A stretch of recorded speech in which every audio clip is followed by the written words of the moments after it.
Good afternoon. It's Sunday afternoon in upstate New York. It is 48 degrees. We're cold. It's raining, and everybody is going, "What happened to fall?" But next week is going to be cold till Friday, and then we get back into the 60s for about 10 days. So, got to take the good with the bad, right? I wish, a foot of snow would drop tomorrow and we could go snowmobiling. But wishes and promises and hopes, right? All right, listen up. This is Tom No Wetner, the conversationalist. Like, subscribe, comment, share. You know how this works. I don't have to explain it to you. Hit that little bell. Make sure you get my notifications. We've got a lot of things. We have a new venue coming up for all you people that write in and go, I don't like talking live because I might say something stupid. Okay, well, hey guys, here at the Conversationalists with the Wizard of Oz, Josh, and our superior team of researchers have come up with a solution. Two different solutions. I got to give the interns credit. Well, the first solution is dun dun dun dun. 3 minutes short. 3 minutes short. 30 seconds will introduce you. 2 minutes you get to say whatever you want. Just keep the cursing down because it cost me money, and then I got to put it in the jar, and then I got to say it's St. Jude or aortic hope, God knows where. But I got these little disease-ridden minions running around here known as grandchildren who, are always telling me that you owe the curse jar more money. No. And I keep saying, take it up with your grandmother. Anyway, oh, big news, big news. So the second thing we figured out is, hi, Cooper, uh, 12 minutes. We're going to do 12 minutes pre-recorded, and this is how it works. A minute of introduction, tell everybody who you are and who we are. Then there's 8 minutes of you talking about whatever's on your mind, whatever's upsetting you, whatever you want to say to upset anybody else. And the most important thing about this is that Cooper, leave it. Dog has to get into something as soon as I start on the air. But he's my service dog. He thinks he's in charge. Anyway, I gotta get Josh some video so he can pop it up when I'm talking about Cooper, so you know how I'm talking about him. But he is a really smart dude, and he saved my ass a couple of times now, and he's only 8 months old. Today he's 8 months old. 8 months old. He's already 30 pounds bigger than he told me. What is wrong with people? What is wrong with people? So anyway, let's get back on track. So we got this 12 minutes. Then we had 3 minutes either, agree or disagree or, never argue. And then we'll roll out and I understand you don't want to do it live. I have no problem with that because I understand people are nervous about the internet, especially people our ages, and so we're going to give you a venue, actually going to give you two venues. You can look at it. If you don't like it or you want to change something, we'll record it again. I'm not unreasonable. Doesn't cost you anything. So try it out. The worst cons is you spend 8 minutes talking about the subject and you don't want me to post it, and I'll just put it in the garbage can. There's nothing undermining you here because I don't know how to do that in the internet. I've had some people do it to me, but I'm learning. All right, so I got to get this in because the wizard would kick my ass. Uh, the way to the heart. The way to the heart. Right? Am I saying that right, Jeff? The way to my heart. Oh, the way Dot to org. my.org. So Josh's going to put up a link to this. I want you to look at it. I want you to, subscribe to these people. it's important that you get involved as older Americans. We get re-engaged again. You know how I do aortic hope and St. Jude because they're really good people doing good things. You know, we don't have enough acts of kindness in this world. Now, I know the current thinking is don't do acts of kindness because it makes the person dependent on you. Mm. Bullshit. It makes you feel good. It makes them feel good. Do an act of kindness. I don't care if it's putting a quarter in the Aldi's card or, giving somebody a $25 gift certificate or just helping somebody with their groceries or their packages. Simple things like saying good morning to somebody who's walking by themselves and got kind of a downy face. Say good morning. Say good afternoon. It's not going to hurt you and maybe make their day that somebody saw them and actually said something to them. Because a lot of older people, they live alone and they don't have a lot of interaction. So we've got to start this campaign.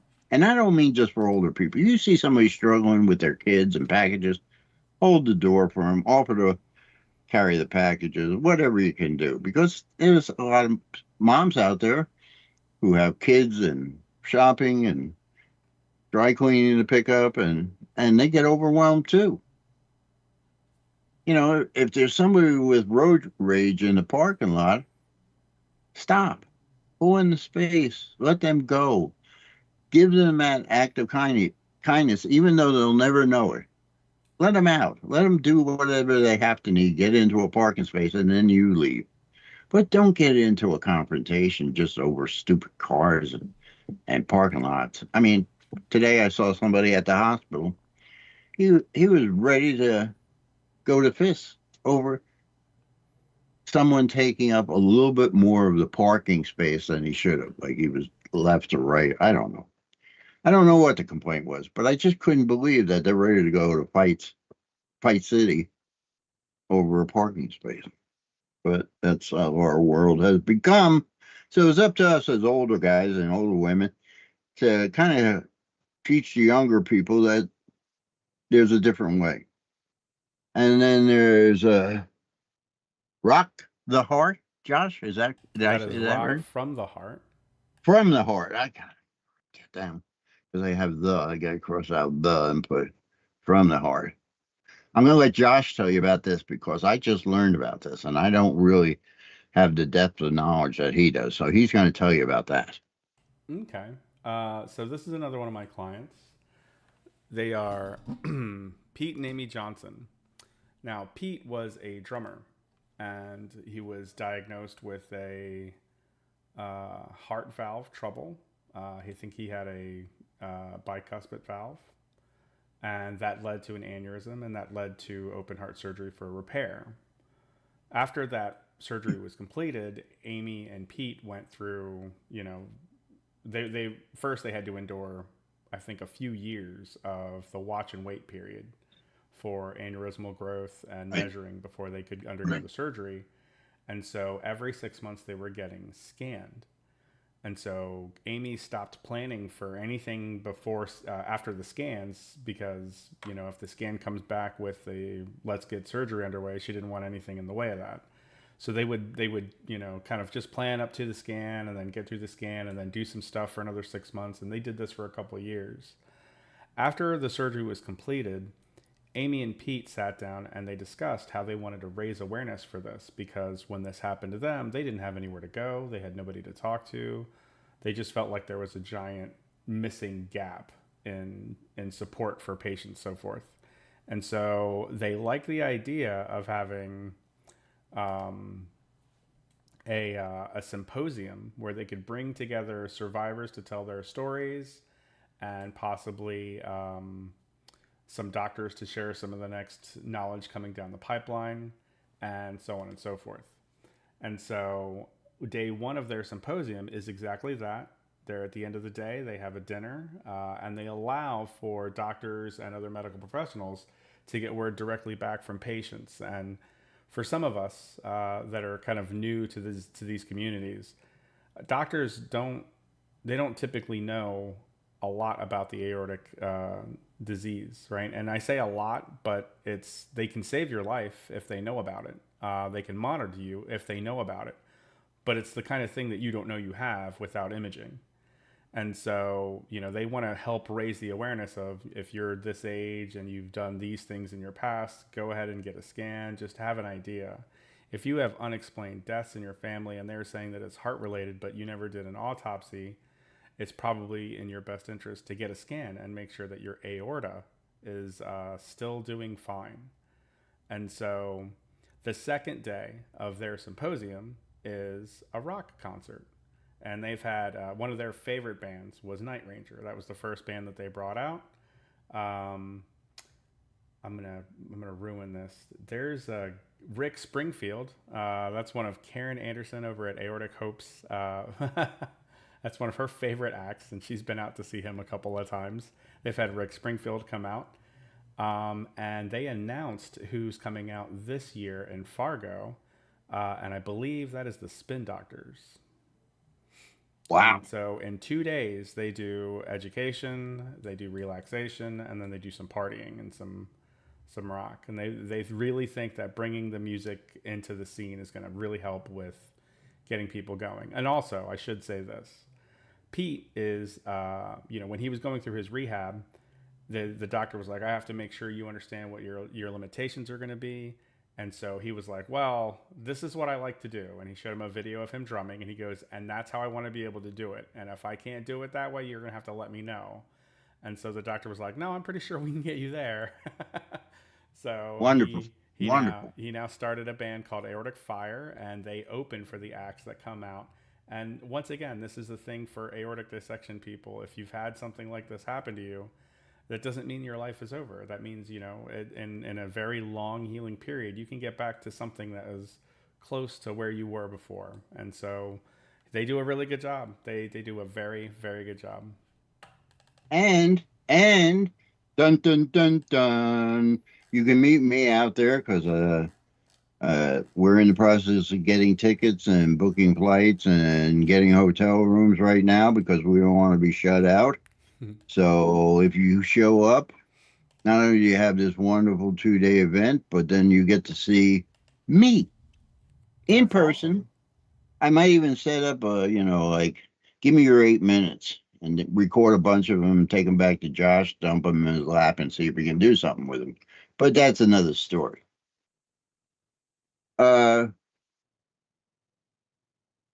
Basically, oh, did I tell you that my daughter, 27 years old, doesn't vote? I wanted you to know that. I wanted you to know that the guy who says, vote, vote, vote, if you want a dog in a fight, his daughter doesn't vote. I learned that, hook or by crook. And I haven't spoken to my daughter yet because I'm a coward. I just don't want I don't want that confrontation or the argument. I just would like to understand why. Right now, she's not in the mood, so I have to bide my time. But, it's important to vote. You vote them in, you vote them out. We take control of our country again because right now, career politicians have control of it, and we cannot spend any time waiting. We can't wait for somebody else to do it. We, as the boomers, the biggest voting bloc right now, have to do it. And I'm not talking about white guys. I'm not talking about black guys or Spanish guys or Spanish women or black women or white women or gay women or transsexuals or, Martians. What I'm trying to explain to you is if you don't vote, if you don't start with voting and get the right people in there, and then we start giving all these important items on the agenda back to the states, we're going to lose America. We are absolutely going to lose the most important thing about America, and that we are not a democracy. We are a republic. Go back and look at my rants about republic and democracies. Peter, the drummer, oh my God. Him and his wife were on, and did a presentation. If you have the time, Josh, I hope you have the link to that. We'll put the link up and you click on that. And I'm telling you, these are two amazing people. I think that, I think maybe it was under an hour. I'm not real sure, right? But whatever time it takes, put it up on 1.5 because you can still make out what they're saying. And it's very nice that, the presentation and the information is wonderful. And the moderators are terrific. And let's get this spread out. Let's pass it on. Let's, like it, comment on it, subscribe, share, send your comments to me. Josh will put up the email site. I like that a lot of people are starting to use the email, so that works out real well. A lot of you are still using my personal emails, but that's okay too. I have no problem how you write to me. I would rather you comment so everybody can see it. But once again, who cares? Just get me the information or questions or whatever you have. Ideas. You guys are coming up with some great ideas. Thank you very much. So like, subscribe, share, comment, throw bricks at me. Just let me know that you're out there and you're at least listening if you're not supporting the channel. So last time we were talking, we talked about I was coming back from Haight-Ashbury before I killed myself. Wine, women, and song, drugs too. That's 68, 69. Who cares? And my friend Dean, by the way, Josh, that email site didn't work. It was funny. He's from California. He knew so much. He knew the history of Haight-Ashbury, which I didn't know, which was very interesting to kind of round out my story. And so I did a deep dive last night because I couldn't sleep into Haight-Ashbury and the period prior and the period after I was there to see, where it came from and where it was going after my leaving because, it was catastrophic when I left. Everybody were mourning and gnashing of teeth and wringing of hands just to see me go. I don't know whether it was they wanted me to go or wanted me to stay. I'm not sure about that, but who cares? So listen, I get back to New York, right? Now I've experienced the world outside my own. The world of the hippy dippies and all that type of individuals in the last year of 1969. So I happened to be at the New Year's Eve party, 69 to 70. I mean, it was going to be a new decade. We were like all pumped.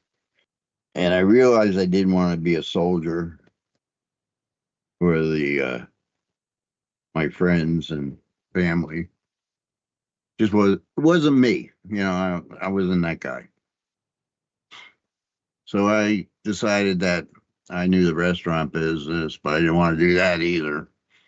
So a friend of mine who was going to take the New Jersey State Corrections Officer test said, it's an open test, why don't you come? And I did, and I aced it and somehow got through the physical, and I can't even believe I passed the psych eval. Are you kidding me? Have you met me? What doctor wouldn't throw his hands up and put me in a cell? But somehow I passed it. And got a job as a corrections officer and moved up through the ranks. And then it led to other agencies and federal service and about 11 years, 12 years of that crap before I realized there's a better way to make a living. Let's face it, guys, getting piss and shit thrown on you is not the way to make a living. Having people shoot at you is not the way to make a living. I wrecked, 9 or 11? Anybody know how many cars I wrecked of agency cars? I think it was 11. I think it was one per year, but The last 3 years, I didn't have any accidents. Anyway, I digress. I'm, so you know, we're talking mid 70s now, 74, 75, 76. And I have this brilliant idea. A friend of mine who lives in the neighborhood says, "Oh, Tom, there's a bar for sale. It's a little dinky place. I'd buy it, but my father says, no, I got to go." I think he was going to Fordham at the time, and he had a full ride. So his father was like, "Yeah, when you're done the full ride, then you can do whatever you want. But right now, you got to get your degree." And he was another German, like my German grandfather. So you didn't argue with him. You just did what he said, because who knows when he would beat you across the room and throw you out the window. And that's not an exaggeration. Uh, so I went and looked at it, and sure enough, this was a shithole. The floors were actually soggy from all the beer and throw up and whatever. When you stepped on them, they were squishy. Disgusting. The bar had probably 10 bottles of booze on it, and it was all bottom shelf. He did have half a dozen taps and a walk-in downstairs. So you put the kegs downstairs and you pipe it upstairs. So he had a good selection of beers on draft, and that's the only thing that sold me. So I got an uncle to sign for me because I wasn't old enough to buy the bar, or I could buy the bar, but I couldn't get the license. How do you like that? I could buy the property, but I couldn't get the license. So I went in with my uncle, and he got the license. And first thing I did, there was 12 stools. I took them all out. Everybody thought I was nuts. But I took them all out. And then I tore up the floor and put down new flooring. I put a new staircase going up the stairs. And the bar was so small. It was probably 16 feet wide by about 30 feet long. That's a small space. Think about your house or your bedroom or your living room. That's a small space, right? Now, how am I going to maximize money on this? Because I'm always thinking, you can put anything together and make money on it. I mean, I'm trying to convince a friend of mine right now, Scott. I want him to open up I really like smash burgers, but I like Jersey smash burgers where they're real thin and they have the onions fried on them. And then you melt the cheese real quick and you put it in a roll, and you get a half a dozen of those, or maybe you get a coney dog with everything on it, and an order of really good French fries. I mean, French fries in peanut oil and tallow, just the way the old people did. So I'm trying to convince Scott to open that place up simply because that's what I eat from time to time. It's a selfish thing. And Scotty's thinking about, but I got a feeling he's not going to go that way. So I got to victimize somebody else and put him in business just to satisfy my own urges. Terrible, terrible manipulation of people. Anyway, so get the new floor in. We sanded the bar down and refinished it. We sanded the back bar down and refinished it. We put a bunch of booze bottles that we had in our homes in there, which is totally illegal at the time. Can't bring in open bottles of booze into a bar when you're setting up. It has to be from a reliable dealer, and you have to keep your receipts and all that. And a friend of mine, Mac, huge guy, 6'5" or 6, probably tipping the scale between 250 and 280. Had a great sense of humor. He was this big hulking guy, but he was this teddy bear in real life. And he had a wife and 2 kids, and he started early, and he had been doing this, that, and the other thing. And so I said to him, "Look, come to work for me, and I'll make you a partner and give you 20%. And I got this idea." I said, "There's these 2 big ovens. I think they came off a battleship or an ocean liner or something. And they're in this back room, and they're filthy, and their room is terrible. But we can clean it up. We can clean these ovens up, And if they work, we can take these big steamship roast beefs and these huge fresh hams, the ones that are still pork, and roast them overnight. And then we'll get a steam table over here and we'll put the beef in one spot and we'll put the pork in another spot. And in the third spot, we'll put peppers, onions, I don't know, whatever you think. Vinegar peppers was probably the biggest one people wanted. They wanted a nice roast beef sandwich with vinegar peppers on it. And we didn't put cheese. Yeah, as for cheese, we told you to go to the deli, buy some cheese, put it on yourself. And Mac had come up with this technique. He had like probably a dozen knives and different type of forks, and he could slice that beef and that pork really thin. I mean, he was amazing, his knife skills. And we get these Kaiser rolls from Wagner's Bakery. Now, Kaiser roll at the time was about 6 inches, and on the outside it was real crispy. On the inside it was like almost doughy. It wasn't. It was fully cooked, but oh my God, they were perfect. And he would stick his fork in and slice at the roll. And then say you wanted a roast beef sandwich. Sometimes I think he put a pound of meat on. He was supposed to put 10 ounces of meat. But as always, you get your favorites in there and you want to give them a little extra. Or when you give somebody extra, it's good advertising because they tell a whole bunch of people. So it's a marketing ploy too. And Matt, oh my God, he was the best. I mean, people just came in to see him. So let me give you the overview. So you come in the front door off the street. Now, there's no place to sit, only standing. So most people went to the bar and got a beer or whatever because they're on their lunch hour, right? Or we actually started at 8 o'clock in the morning.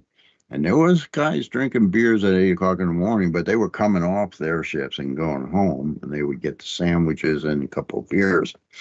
But anyway, with no stools, everybody would gravitate down the bar. And I'd say the bar was about 12 feet, maybe 14. I know it wasn't 16.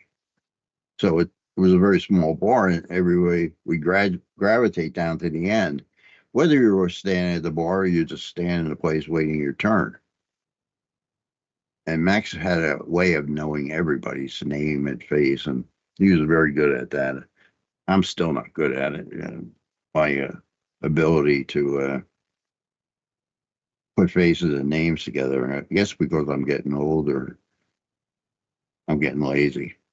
That's a good question. Josh, let's go down the rabbit hole on that. Are old people really,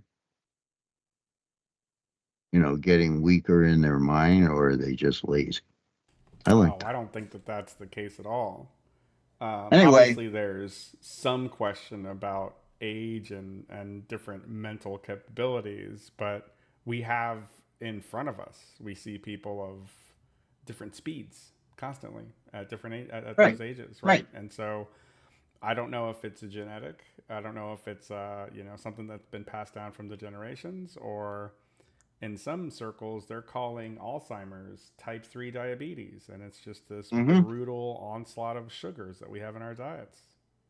And one of the most amazing things, and I just heard this 2 days ago,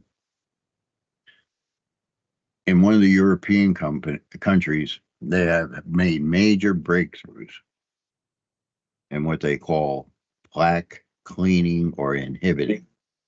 And although it's not for public use yet, it looks very promising. And what it's done is actually, I don't think it cures Alzheimer's, but it retards it, makes the trends,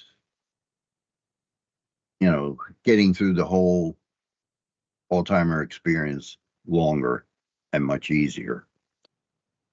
It delays it. There you go. It delays it. So that's another story. So the bar was a moneymaker. We had a white 5-gallon bucket, and sandwiches were $5. And like I said, Mac would, never touch the roll or the meat or the vinegar peppers, and he'd pick it up with the fork and the knife and put it on a piece of deli paper. You actually use a knife and a fork pick it up with that and put it in a brown paper bag. We had this little girl. She would open the brown paper bag, put the stuff. She'd hold it open and he put the stuff in it, and we'd hand it to him, and she made sure they put $5 in the bucket or $10 if they got two sandwiches. And there were people coming out of the office. They would call up early and want 12 sandwiches. And we always told them you get two for each visit, unless you call early. Call early. We can give you two ways. We can make the sandwiches, or we can put the beef or the pork and some vinegar peppers or whatever else you wanted, onions, peppers, in containers so that you can make your sandwiches yourself. And I was surprised how many people opted for we called it the buffet, and they order a buffet for 10 or 12 or 15.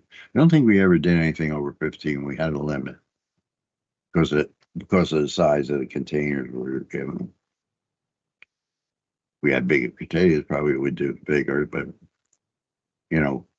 part of the purpose of getting them in there is the marketing, right? If some people see a line out the door, they get in it because they figure something's going on. At least that was the mentality back in the 70s.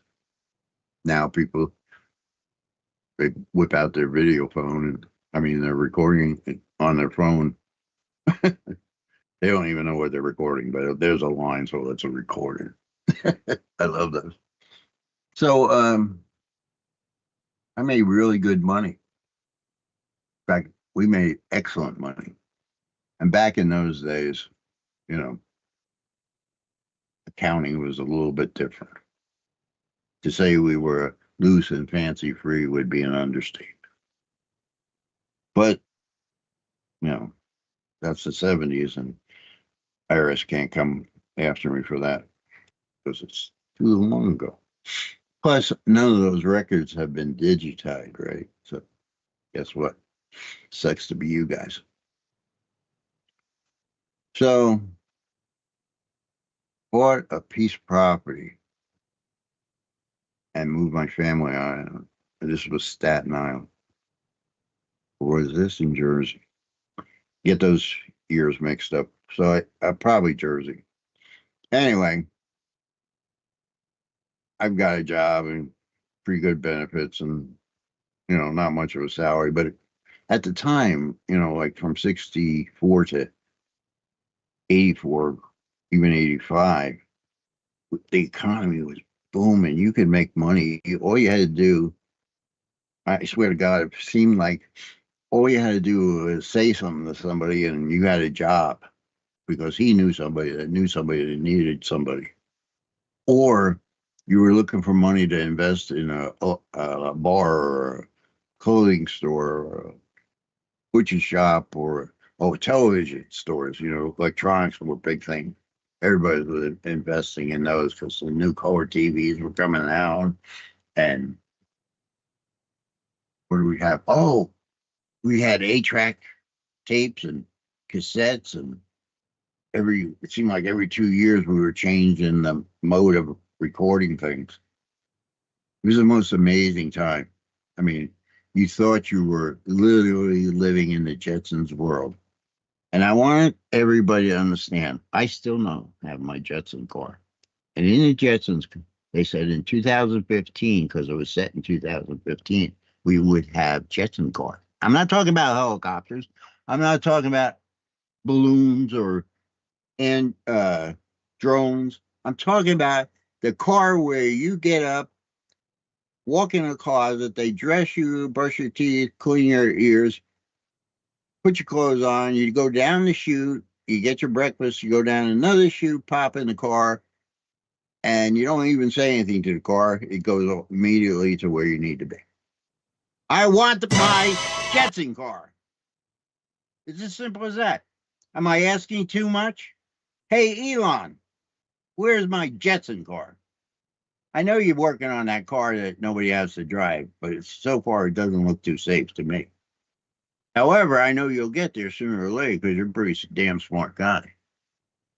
But, we all have our cross to bear in this world. And at 73, I don't think I'm going to see my Jetson car unless I make it myself. which is an idea. Wouldn't that be neat? I put a Jetson car out there for Halloween. Ooh, that would be good. That would be different.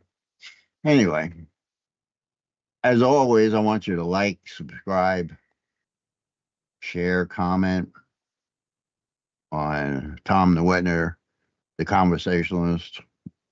Go to Aortic Hope, go to St. Jude. Uh, let's see, The Way to My Heart. Did I get that right? Yes, sir. Okay, and the other one was I forget. Rock from the Rock from Heart, Heart. where you can come and meet me, and Josh will put that link up for you. And you could come out and meet me at the venue and at the bar. I'm much funnier at the bar. Let's see what else. That brings it up to what, 74, 75. And I started buying up restaurants and fixing them up and putting small menus in them and then reselling them. Same thing with bars and restaurants. It was an easy market then because everybody had money, right? Everybody, just because they cook for 10 people, now everybody's a chef. Emerald Gossi and all those guys are running around. Finally, the Food Network comes to fruition. If you ever want to hear a tragic story, go back and deep dive how the Food Network came about.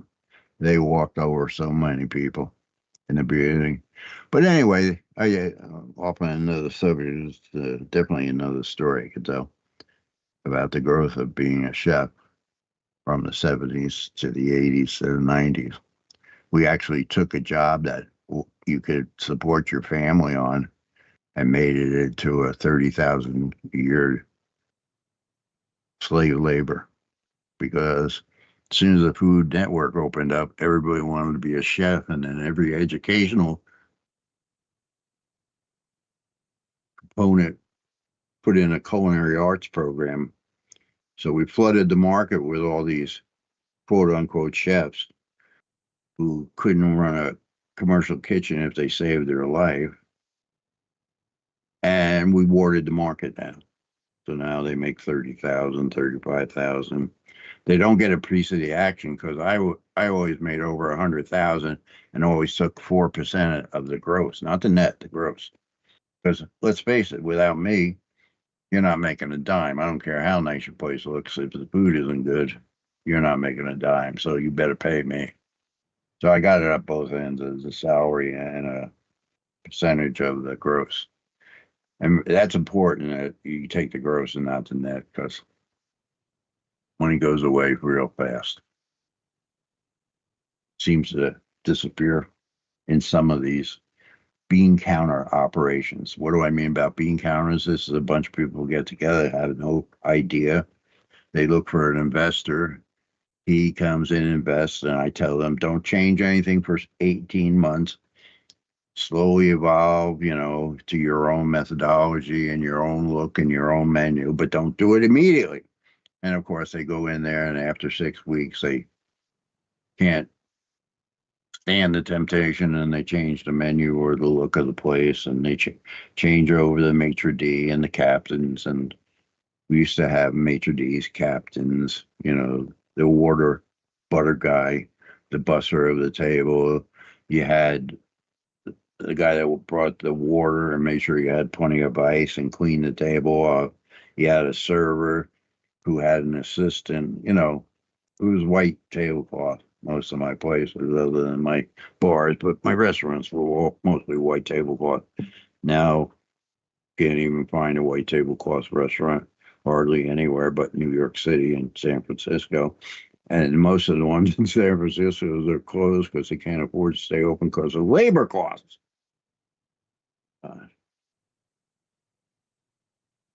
we have totally destroyed the restaurant industry. And now we have Applebee's cooking steaks in a bowling bag and then throwing it on the grill for 2 minutes each. Everything is in a boiling bag. So you don't need a chef in that operation. You just need a monkey that can tell time.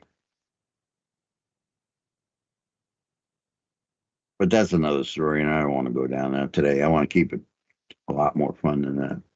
So, oh, did I tell you my daughter's not voting? She has never voted in her life, and I have to confront that situation, but I'm a coward. So, vote, vote, vote. Get off your ass. Get a dog in a fight. Cannon. So, I'm, buying property, buying bars, buying restaurants, and cruising through the '80s like back at. And for the time, it was good times because the dad could work and mom might out work time or had a side hustle or just stayed home and was the mom. And somewhere in the '80s, early '80s, '82, '83, the career politician was introduced.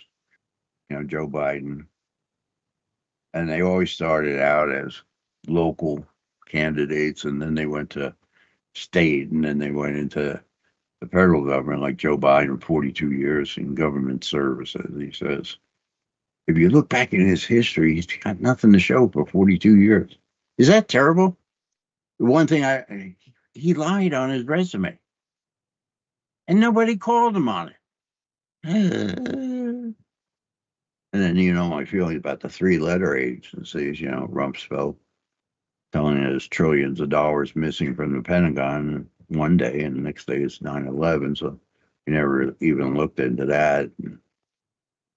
I think most of the three-letter agencies can get wiped off the face of the earth, and nothing would change.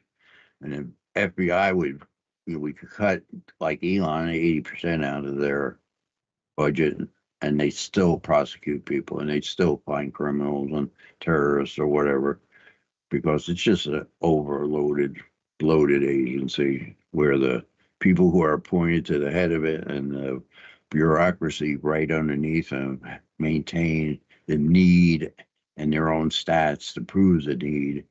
So they get a paycheck every 2 weeks or however they pay. So the '80s were the changing point. Professional politicians, PACs, because they limit the money you could spend. So, but the PACs can spend anything. So they found a way around that. So basically, from there to here is we sold our government to the highest bidder. The guy who can make if the guy with the biggest piggy bank is the only reason he won, or the girl, or whatever, how is that good for the country? It's not really. It's just good for them, good for their friends. You know. Remember Eisenhower reluctantly signing an executive order. He thought they were the thing that got around our checks and balances. And he found it disgusting. But he did do it a couple of times. But he was very, very vocal about this shouldn't happen. But now executive orders are written like toilet paper. You know, Clinton and Obama and Biden. I mean, if your dollars on an open market is only worth 73 cents, and he's printing money at an astronomical rate, what's it worth now? 39 cents since the last 3.5 years of Bidenism. So you got to think about that. You're the younger generation. You're the Z's and the alphas. That's what you're coming into. And millennials and the X's, guess what, guys? If you don't have your house by now, you're never going to buy a house. I'm sorry to tell you that. I hope you know that. You're not going to buy a house. If you don't have it by now, you're not going to get it. Unless you hit the lottery or, invent a digital hair curler or I don't know what. But you understand what I mean? That equity, between income and the cost of living, although between, say, the end of World War II, say 47, 48, 49, all the way up to the '80s, It was you made enough money to support the normal sized family and buy a house and buy a car and go on vacation and have a little jingle at the end of the month. And your wife could work or not work. It was her choice. It wasn't a necessity. Now you have to have a two income family. You have to have your kids working, or they're internet influencers that are making money, or they have a side hustle, that is a DIY who's making videos just to make ends meet. And it's like desperation, guys. I understand why everybody's so angry. But we keep making the bad decisions. We keep putting these people back in office, which it drives me nuts. Do you not understand this? You're voting the same people into office that are screwing you over time after time after time. You also have the power to vote them out and get somebody new in. You understand how that works? That's truly term limits. If you say to your congressman or your senator, this is what you said you were going to do, and you went into office and you did the exact same, exact opposite thing, and also you made $3 million of your advanced information. So now we're going to vote you out and get somebody in there that might do what they say and help us out and get the power from the federal government back to the states. I'm not asking for a lot. This is simple, simple, simple government management. And who are the managers of the government? We, the people. Government for us, by us, we, the people. We've advocated our responsibility. So now we have to take it back. When you're voting for the least worst. At least that's how I feel. I don't want either one of these people for president. I want a third column. And I hate voting the least worst, and that's what I seem to be doing every year, or every presidential election at least. And local elections, oh my God. There are so many lies on both sides that you don't know what the truth is. And even if you do a deep dive, it's so muddled that you can't figure out where anybody stands. And I love it that they don't put Republican or Democrats on their 30-second or 60-second blast. So you have to go figure out whether a Republican or a Democrat. They won't even tell you. Isn't that terrible? Oh my goodness. So I've been running my mouth for about 48 minutes and got about 12 minutes left. So I want to round it out for a Sunday because it's cold and wet here in upstate New York. And I want to have a nice big Sunday meal. We've got a beautiful potato brand. It's called a grand loaded potato soup. And we have a venison roast. And we're doing Brussels sprouts. And I think we're going to do spinach too. So anyway, it's interesting that, as I get more and more involved with this social media and I'm learning more, and I don't know everything, I'm still learning. Do have my certificate, Podcasting 101. So I did pass that. I want you to know how sincere I am about asking you to like, subscribe, comment, share, but not only me. I'm Tom Newetner, the conversationalist. We don't argue. We get 8 minutes, we talk our piece, and then we move on to the next subject. That way, everybody has their time on the podium. We don't sit and argue for 3 hours. I couldn't do anything for 3 hours anymore. Never mind. It's going to talk about sex, but I can't do that. Anyway, so my friend Josh, who I think didn't realize what he was getting into when he met me, or I met him, or however it happened. And so one day, if you're just getting a picture of a chair, he found me and did away with me. Yeah, interesting. In this day and age, you just have a revolving chair going. You didn't make it today. Oops. Anyway, what, Josh? Tell me something good. Tell me something bad. In my household, the Commanders and the Ravens are currently battling it out, and we are on opposite sides of this game.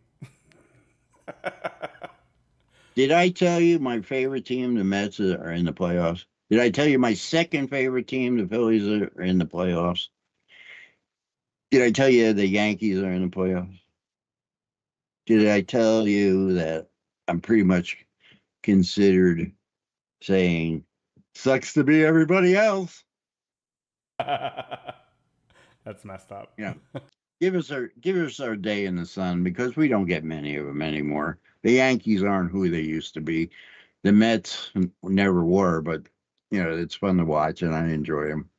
And the Phillies, come on. I go all the way back to the Broad Street Bullies in 1974, 75, 76, where you used to go to a hockey game and see a fight, and every once in a while there'd be a hockey game.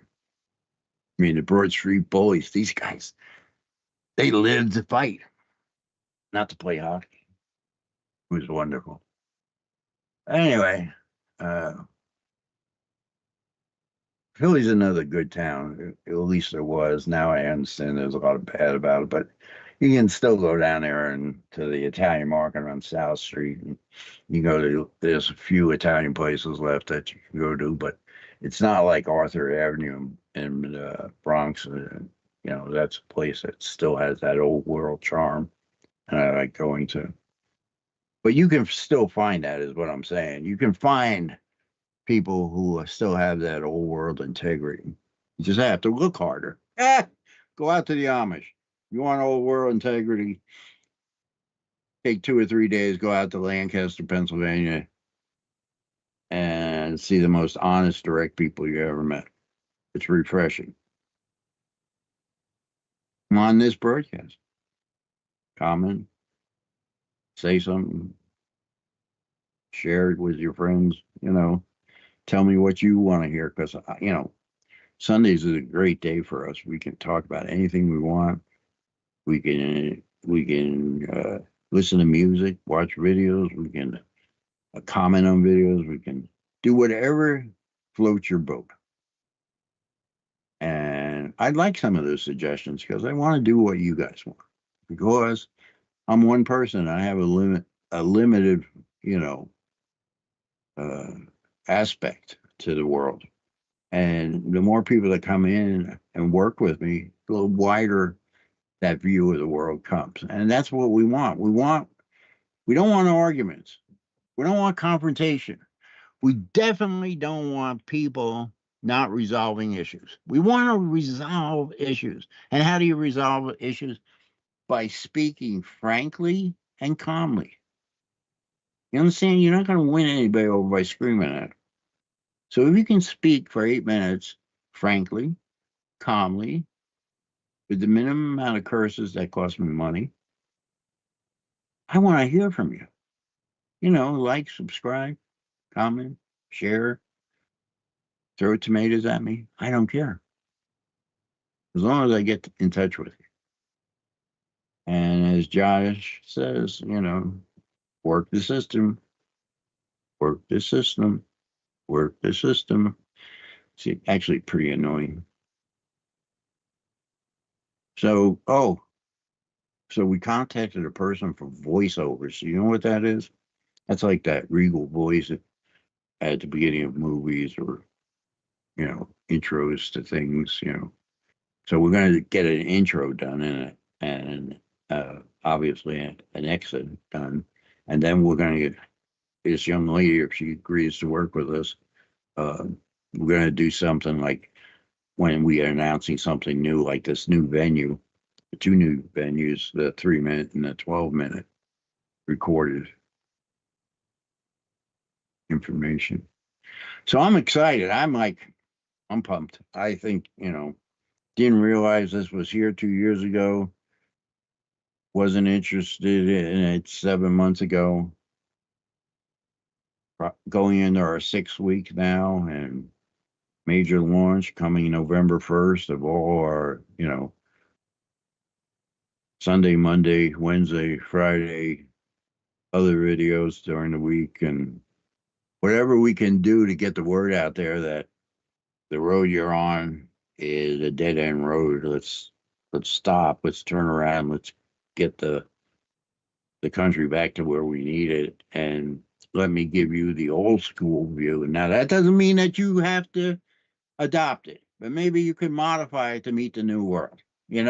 I'm just giving. I lived there for 73 years. I've seen it. I'm not talking about it from a book or a video or somebody else's thinking other than Tom Selwell.